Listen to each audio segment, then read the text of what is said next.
26 years, this is the first program that I've seen an immediate impact, especially with boys.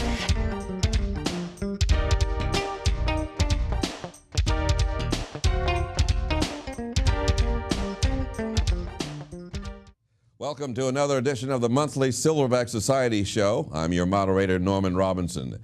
And you know, as we like to do from time to time, we have with us on this show our executive director and co-founder of the Silverback Society, Mr. Lloyd Dennis, who's here to tell us about the end of the year celebrations held to pay tribute and gratitude for the participation, effort, and commitment of our mentors and our mentees. Yeah. Welcome back to the show. Well, I'm glad to have you. I'm glad that you have me back. Right. However it works. Right. Now, you're without a jacket. Yes. And you're wearing a different shirt. Yes. So explain that to my mother. So what's the strategy? Well, the reason I'm sporting our official Silverback logo shirt, which will be worn by our volunteers, the men who have a lot to do with this work, who do this work and support this work.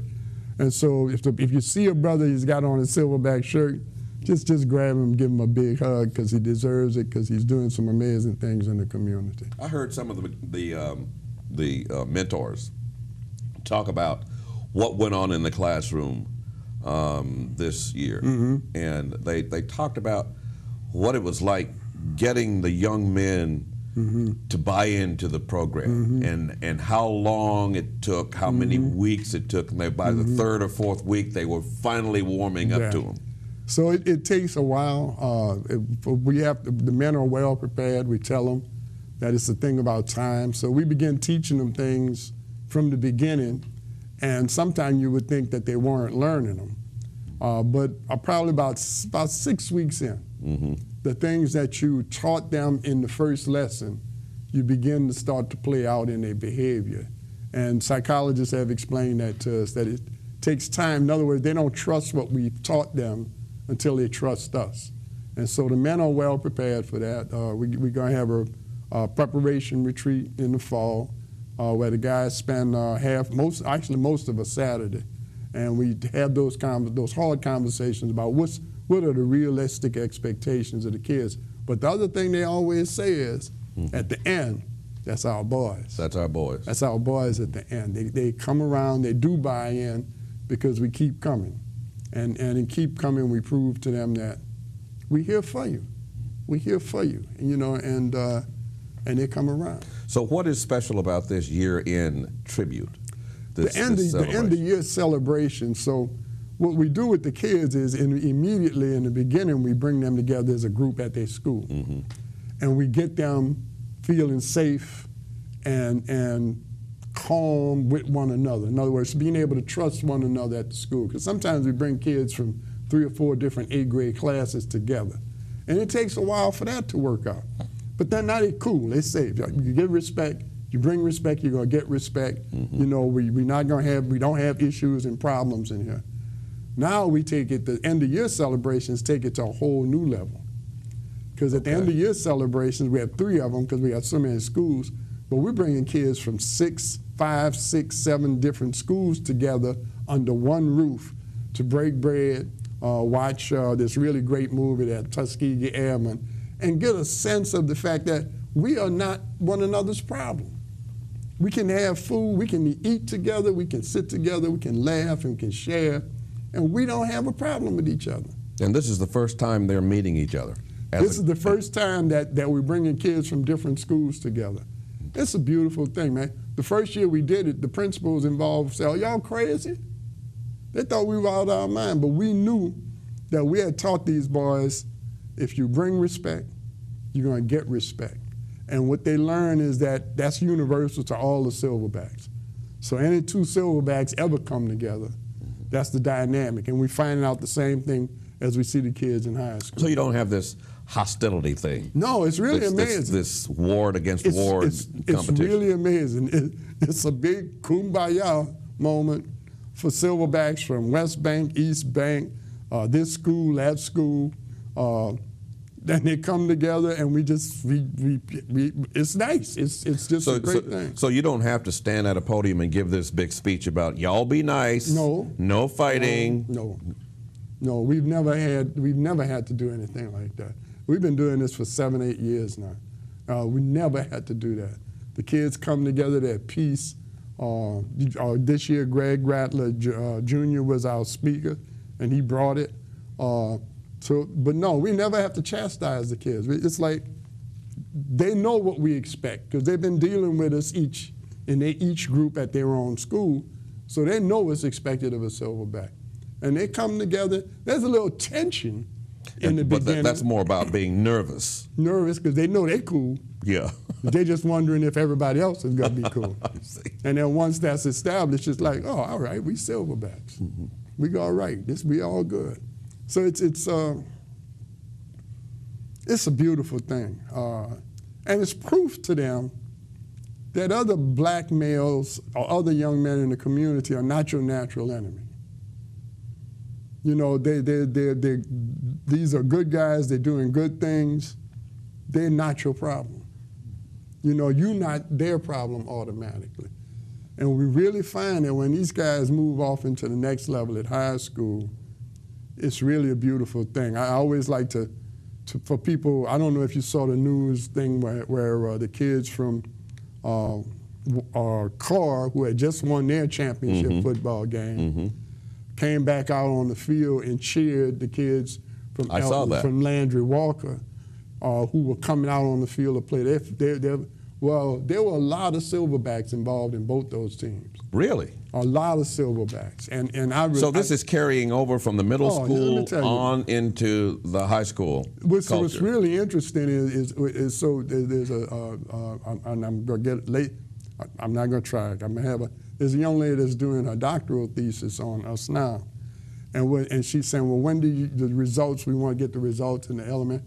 I said, well, there's some results at the elementary level, but you see the real results when you catch up with these kids in high school. Because there's a little more maturity, and it just comes, it's sunken in more. You know how when you learn something, and so, okay, I've learned it, but then you start noticing how life is demonstrating it, whereas until you understood it, you didn't really understand the connection between these things that's going on in your life. Well, what we teach, the things that we teach these boys from that point on, they see it showing up. They see the examples of what we're talking about, and they also see the examples of what happens when you don't do things the way that we help you understand to do them. So it really shows up in high school at the end of Year Ceremony. It's beautiful. And the movie. People try and get me to change this movie. The Tuskegee Airmen. You've been showing that movie for how long? Since the first one. So that's 7 years. And it's not Red Tails. Red Tail was a later version of this movie, but Red Tail gets caught up in this love affair. They get caught up in the theatrics, the drama. Whereas the Tuskegee Airmen is about a group of men who didn't know each other, come from all over the place, come together, work together, support one another, and achieve greatness. And that's ultimately the message. And what's funny is at the end of the movie, the boys applauded. They get it. They get it. And for some of them, is this the first time in their lives that they are making a connection between the present and the past? You know, it may well be. I really wasn't thinking about that, but it may well be. You weren't thinking about the historical? It was a model that I was interested in. Okay. But you know, you're absolutely right, because the movie does show the racial trauma and the challenges that these guys had as being black men in the military and the disrespect that they got, and it put it in a historical perspective. So I guess you're right. This is also a really good history moment for these kids. But we really thought of it more in terms of what it demonstrated in terms of guys who don't know each other coming together, cooperating, and doing something great. And that's what we expect. So the message you're trying to convey then is that they take this attitude and move forward together to try to build something, or at least to improve the conditions. Right. Let's not fight with one another. Yeah. Let's come together, cooperate, and let's do something together. You know, together, if we do something together, it's so much more than any one of us can do individually. And so that's the kind of mindset that we're trying to help these young men develop. And it's a mindset that makes you open up to life more. I think it makes you happier. It makes you a person that wants to engage other people and do some great things. Right. Last question. I noticed that you had these events at the Ashe Cultural Arts Center. Yeah. Was there a strategy behind that, moving them into an environment that had some kind of cultural connotation? Well, not only cultural, but one of the points that we made to the kids that we were in there is that this is an African American controlled space. Mm-hmm. This big, beautiful building that you're in is here for you. Now, other people are welcome, but Ashe is here for you, and it is an environment. It's a cultural arts center, and the staff over there were just thrilled to death that we finally brought our end of year celebrations home to Ashe, because I was board chairman over there for 13 years. So, yeah, they said it's about time. Well, congratulations, and looking forward to next year. Always, man. It's exciting to be in the role that I play with all of these wonderful men. Yeah. And watching these kids, man, it's just exciting. Yeah, you know, we're cheering for you. All right, you participate. You don't just cheer. You're a player, man. We'll take a short break. But when we come back, we'll talk about the technology helping us keep the Silverbacks connected well after graduation. People all over the community want to know that the Silverbacks were here. I will live my life. I will live my life. As though generations depend on me. As though generations depend on me. And I will teach. And I will teach. And encourage. And encourage. All of mine. All of mine. Do the same. Do the same. Silverback. Silverback.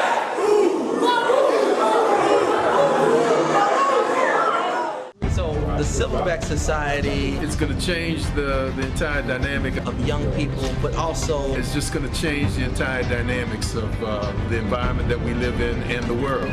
as it relates to what is happening in education. I think the mentoring program is a success and that more states should incorporate the Silverback Society format. It's a space where folks who have been disconnected from the system are able to plug back in and like seed into the lives of young people. But the knowledge and experience was given to me by my elders, and I need to pass that on. And then they become attached to the school that they work at, the faculty. They become a face that's recognized, that's loved. I'm very proud to be part of the organization. As a younger black man, it is stuff like this that shows me which path I need to go down, and I'm just proud to be a part of the Silverback Society. Almost every successful man can remember at least one man who inspired his choices. Unfortunately, too many boys live in neighborhoods surrounded by households without the example of men who are striving to succeed. So they don't. And then they can't provide. And then the cycle repeats again. Who you are and how you made it can inspire a generation, if they can get to know you. Welcome back. You know, one of the goals of the Silverback Society since its inception was to not only ensure young men had the tools to graduate and become successful in their community, but to also keep in contact with them well past graduation as they became successful men. From the beginning, we've struggled with finding ways to stay in communications with our young men as they moved on through high school and throughout life. However, thanks to Mr. Koby Sackey, a mentor since 2013, all that is about to change, and he's here to tell us all about it. Welcome, Mr. Sackey. Welcome. Thanks for having me. You're quite welcome. So, how are you going to change that? How are you going to change it so that we can now keep track of our young men from the 8th grade, high school, college, throughout the rest of their life? Well, that's a big question. The goal of the technology specifically is to find a way that is habit forming for kids to communicate with each other. Habit forming meaning, you know, they communicate in social networks all the time, and not changing that behavior, but sort of adding fuel to that and adding yet another tool to stay connected is kind of the overall goal. So it's expanding the experience.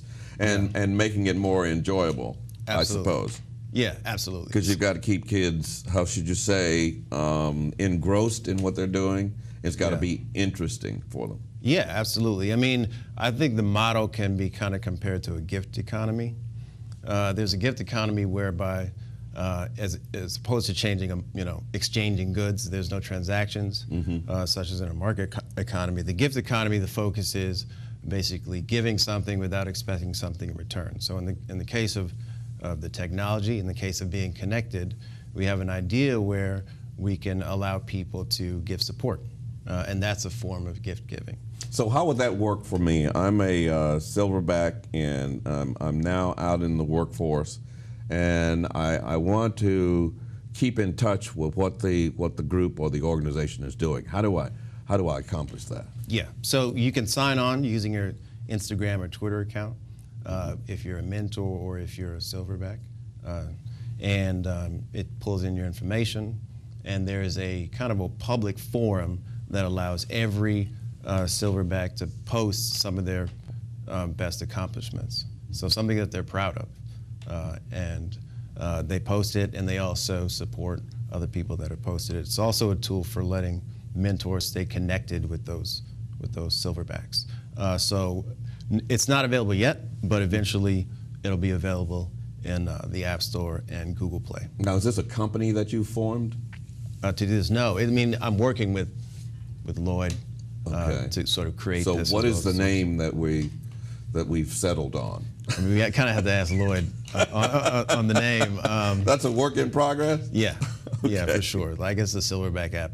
The Silverback app? Hey, listen, it works for me. Starters, yeah. So what actually compelled you to come up with this idea? I didn't come up with it. It was Lloyd's idea. The idea is that we just sort of bring, I guess, the Silverback club into the most, I guess, the 21st century, whatever. But in terms of you don't have to be bashful about bringing. We're old guys, so yeah, you're doing exactly that. You're dragging us into the 21st century. Right. You don't have to be modest about. Listen, our egos are parked at the door as far as this program is concerned. We're learning as much from you guys as you're learning from us. Okay, great. So that's sort of the goal, because, like we said, a lot of kids communicate different ways than we communicated. A lot of it is through the Ethernets. And so, what do you call them? The Ethernets. Ethernets? Tell me about the Ethernet. Also known as the interwebs. The interwebs? Interwebs. Interwebs. Okay. Yeah, please explain that to us fuddy-duddies. Yeah, I mean cyberspace. Cyberspace. Okay, I got you. It's the quickest way to communicate. So obviously, so allowing that to happen in the comfort of your home, or if you're on the basketball court, or if you're at school, hopefully not while you're in class, but. The idea is to stay connected as much as possible. How did you get involved or interested in this type of industry? What happened? Personally? Yeah. I think that software is kind of affecting every industry, from journalism to education. I started out as an architect. I'm an architect. But around 2008, during the recession, there was a lot of my peers that were losing their jobs or whatever, and they needed to start their companies. So I started providing services in addition to working, and then kind of fell into not only websites for friends and family, but logos and then software. So you were the perfect guy to come in to introduce this app for the Silverbacks. I think so. I mean, it started as I had no idea I was eventually going to work on the app. It started as just trying to be involved. And the Silverback Society fit my sort of ideas and philosophies about how to help. And so far as how you say it fits your philosophy, and your ideas, in which way, in what ways? And Lloyd will expand on this, but I think that one of the most important things if you're going to engage as a mentor is for it to be extremely organized, and for sort of the metric of success to be kind of somewhat measurable. So in the case of the Silverback, you can see kind of the progress from the second month to the fourth month to when they leave the program, in terms of the trust level. So you can see that, and it's kind of manifested in the way you engage with the kids. Not only that, from like a pragmatic standpoint, having a set Wednesday, a set hour to go in and engage Wednesday or Thursday, to go in and engage with the students is something I could personally wrap my head around. And so I thought it was extremely valuable for both for me as a learning process and also for the kids that we try to help. You're talking about from your perspective as a mentee, yeah, who actually went through this program. Absolutely. How did that affect you? What kind of impact did the program have on you? Oh, you mean as a student? I wasn't a student in the program. No, I wasn't a student in the program. All right. So how do you see this program eventually, once you drag all of us into the 21st century, how do you see it eventually working out? I think that the program the technology has to evolve. So it has to be responsive to the needs of the people it's serving. So right now we have ideas about having this public forum that you can give support to your peers, you can like something. We call it something else in the app. But that's the idea, that you can build a community, and each exchange, each support is sort of building trust, right? It's not transactional, it's just something that kids can engage in. And so the idea is that after a while, once there's a sort of comfort level communicating and sharing your accomplishments, it also becomes a form of motivation, right? Because you can see how much support you get for getting the A on that paper, or taking out, winning on the football field, or whatever it is, So this is like keeping in touch, building a network for the purpose of communicating with each other in an effort to build a better community. Absolutely, yeah. And all of that's coming from your brains. Yeah. How do you feel about that? I'm proud to be a part of the program. Yeah. I think it's worth the amount of energy we put in, and I look forward to kind of seeing how people and the students appreciate it or like it or use it, and making changes if needed. And so, yeah, I mean, I feel really proud. Right? I think you have every reason to be. You're a great asset to this organization, Mr. Koby Sackey. Thank you very much. Thank you, Mr. Robinson. You're welcome. And thank you for joining us for another episode of the Silverback Society Show, Raising and Mentoring Young Men. The show airs every Tuesday, 7 a.m. and 7 p.m. As always, we leave you with our motto as inspired by the great abolitionist Frederick Douglass. It is easier to build strong children than to repair broken men. Until next time, I will live my life as though generations depend on me, and I will teach and encourage all of mine to do the same. I will live my life as though generations depend on me, and I will teach and encourage all of mine to do the same. Silverback! Silverback! And I say this in my 26 years, this is the first program that I've seen an immediate impact, especially with boys.